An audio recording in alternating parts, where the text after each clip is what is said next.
अगर आप औलाद जैसी नेमत से महरूम हैं, हस्बैंड के सारे टेस्ट भी करवाए हैं, मनी की रिपोर्ट, सीमन एनालिसिस वो भी ठीक है, आपके मोस्टली टेस्ट भी नॉर्मल आते हैं, अंडा भी आपके अंदर सही बनता है, माहवारी भी ठीक तरीके से आती है, फिर भी आपको हमल होता है तो हमल ज़ाया हो जाता है, मिस कैरेज हो जाता है पहले ट्राइमेस्टर में ही या पहले 3-4 माह के अंदर ही।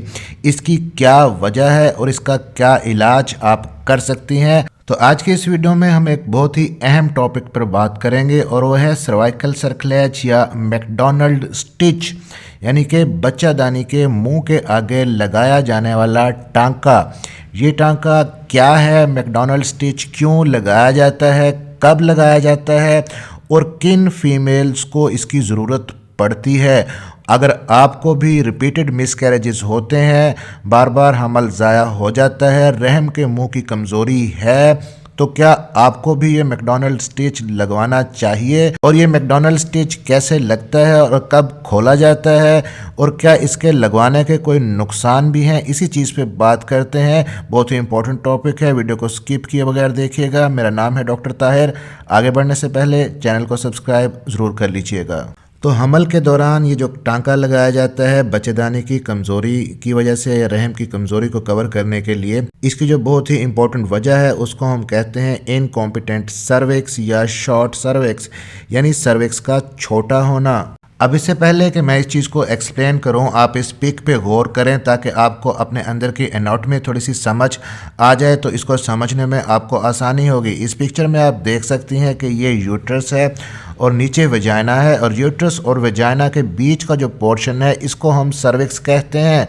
और इस सर्विक्स का बंद रहना बहुत ही ज़रूरी होता है। लेकिन अगर ये सर्विक्स, ये वाला जो पोर्शन है दरमियान वाला, कमज़ोर है या इसकी लेंथ कम है, ये शॉर्ट है, तो रिपीटेड मिसकैरेज हो सकते हैं। क्योंकि जैसे जैसे वज़न बढ़ता है बच्चे का, तो बच्चे का कुछ वेट यूट्रस सहारती है और बाकी का वेट इस सर्विक्स पे आता है। तो आपको कैसे पता चलेगा कि आपकी सर्विक्स शॉर्ट है? अल्ट्रासाउंड के बगैर कैसी अलामत आपको आएगी? उसमें आपको ये होगा कि प्रेगनेंसी जब आपको होगी तो आपको शुरू से ही नीचे की तरफ मुसलसल प्रेशर महसूस होगा, जो वक्त के साथ साथ बढ़ता जाएगा, और कभी कभार आपको हल्की फुल्की स्पॉटिंग भी रह सकती है। कंफर्म हम अल्ट्रासाउंड पे ही करते हैं सर्वाइकल लेंथ को मेजर करके। अगर 3 सेंटीमीटर से कम है तो आपके लिए ख़तरा है, और दवाई से इसका कोई ट्रीटमेंट नहीं है। टांका लगाना ज़रूरी होता है अगर आपकी सर्विक्स कमज़ोर है या सर्विक्स आपकी शॉर्ट है। अब किन लोगों को रहम की कमज़ोरी की वजह से ये मैकडोनल्ड स्टिच लगवाना चाहिए? क्या आपको लगवाना चाहिए अगर आपको रिपीटेड मिसकैरेजेस हो जाते हैं?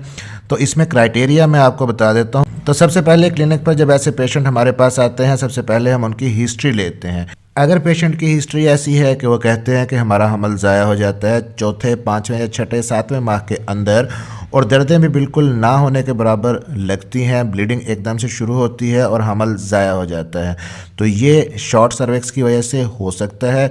और उस वक्त तक अभी आपका बेबी इतना मैच्योर नहीं हुआ होता कि उसको बचाया जा सके, क्योंकि अभी लंग्स बेबी के फुली डेवलप नहीं हुए होते। तो ऐसी कंडीशन में हम पेशेंट से पूछते हैं कि उनको पहले भी कभी इस तरह हुआ है या पहली बार हुआ है। तो एक तो पेशेंट वो होते हैं जिनको पहली बार इस तरह का मिसकैरेज हुआ है, तो वो जब हमारे पास आते हैं उनको हम एडवाइस करते हैं कि जैसे ही आप प्रेग्नेंट होती हैं तो आपने फ़ौरन से अपने डॉक्टर के पास जाना है, अपना एक अल्ट्रासाउंड करवाना है। उनको बता दिया जाता है कि मे बी कि आपको ज़रूरत पड़े, आपको मैकडोनल्ड स्टिच लगवाना पड़े।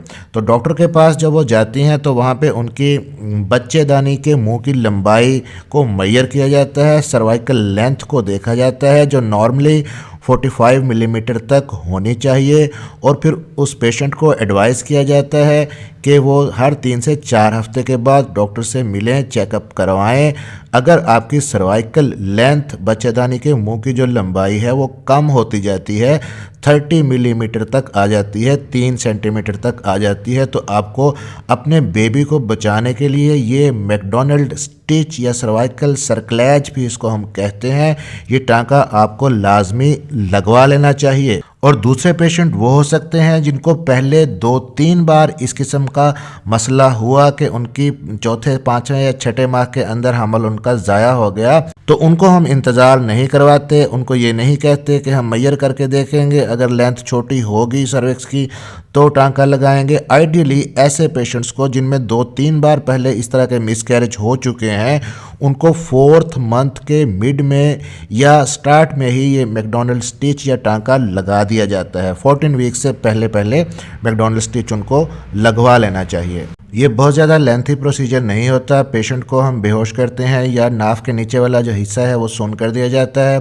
थोड़ी सी मेडिसिन साथ दी जाती है, फिर किसी ऐसे धागे से जो एब्जॉर्ब ना हो जैसा कि सिल्क है, उससे बच्चेदानी के मुंह में एक ख़ास तरीके से टांका लगा दिया जाता है जिसे मैकडॉनल्ड स्टिच कहते हैं। क्योंकि जैसे जैसे आपके बेबी का वज़न बढ़ता है तो बेबी का वज़न कुछ तो यूट्रस के ऊपर आता है और बाकी का वज़न फिर इसी बच्चेदानी के मुँह के ऊपर आता है, तो इसी मैकडॉनल्ड स्टिच ने उस वज़न को हारना होता है। तो मैकडॉनल्ड स्टिच लगने के बाद आइडियली पेशेंट को ये एडवाइस किया जाता है कि आपको 3 हफ्ते तक मुकम्मल बेड रेस्ट करने की ज़रूरत है, क्योंकि अभी टांका कच्चा होता है। अगर आप बहुत ज़्यादा एक्टिविटी रखती हैं तो ब्लीडिंग होने का ख़तरा होता है। और साथ ही साथ आपके डॉक्टर्स आपको हाई डोज में प्रोजेस्टेरॉन भी देते हैं। ये एक हार्मोन है जो आपको खाने की टैबलेट की शक्ल में भी दी जा सकती है, इंजेक्शन भी लग सकते हैं, या अंदर रखने के लिए विजाइनल या रेक्टल दवाइयाँ भी हो सकती हैं। क्योंकि प्रोजेस्टेरॉन का यह फंक्शन है कि ये आपके सर्विक्स को बंद रखने में बहुत ही मदद करता है। और इस चीज़ का बहुत ही ख्याल रखा जाता है कि कहीं आपको इस स्टिच की वजह से इन्फेक्शन ना हो, तो रेगुलर विजिट अपने डॉक्टर के साथ बहुत ही ज़रूरी होता है। फिर जब आपके 36 वीक्स हो जाते हैं प्रेगनेंसी के, तो उस वक्त तक आपका बेबी जो मैच्योर हो जाता है तब इस स्टिच को रिमूव कर दिया जाता है। 3 से 4 हफ्ते तक वेट किया जाता है कि आपको खुद ब खुद पैदाइश के दर्द लग जाएं और डिलीवरी हो जाए। तो बहुत सारे लोगों को इस मैकडॉनल्ड स्टिच के बारे में या इस टांके के बारे में नहीं पता, इसलिए आज की इस वीडियो में आप लोगों को अवेयरनेस देने की कोशिश की है। फिर कुछ लोग ऐसे हो सकते हैं जिनकी प्रेगनेंसीज़ के अंदर हम मैकडॉनल्ड स्टिच नहीं लगा सकते। अगर आपका वाटर बैग लीक हो गया है, पानी की थैली लीक हो गई है, तब भी मैकडॉनल्ड स्टिच नहीं लग सकता। या यूट्रस का मुंह फुली ओपन हो गया है, मेम्ब्रेन बाहर नज़र आना शुरू हो गई है, तो उसके बाद भी फिर मैकडॉनल्ड स्टिच लगाने का कोई फ़ायदा नहीं होता। या अगर आपका प्लेसेंटा बहुत ही नीचे है, आंवल नीचे है, तब भी मैकडॉनल्ड स्टिच अवॉइड किया जाता है ताकि ब्लीडिंग बहुत ज़्यादा ना हो। तो डियर एक्सपेक्टेड मदर्स, जैसे ही आप प्रेग्नेंट हो जाती हैं और आपको इस किस्म की कोई हिस्ट्री है बार बार हमल ज़ाया होने की चौथे, पाँचवें, छठे या सातवें महीने के अंदर, तो फ़ौरन से अपने डॉक्टर के पास जाएं, अपना प्रेगनेंसी का चेकअप करवाएं, अल्ट्रासाउंड करवाएं और हर विज़िट पे अपने डॉक्टर से ये लाजमी कहें कि आपके जो सर्विक्स की लेंथ है वो लाजमी मेजर करती रहें। चैनल को सब्सक्राइब ज़रूर कर लीजिएगा और बेल नोटिफिकेशन ऑन कर लीजिएगा ताकि डॉक्टर हेल्पिंग हेल्थ की नई आने वाली वीडियो आप तक पहुंच सके। मिलते हैं अगली किसी वीडियो में, तब तक के लिए अपना ख्याल रखिएगा।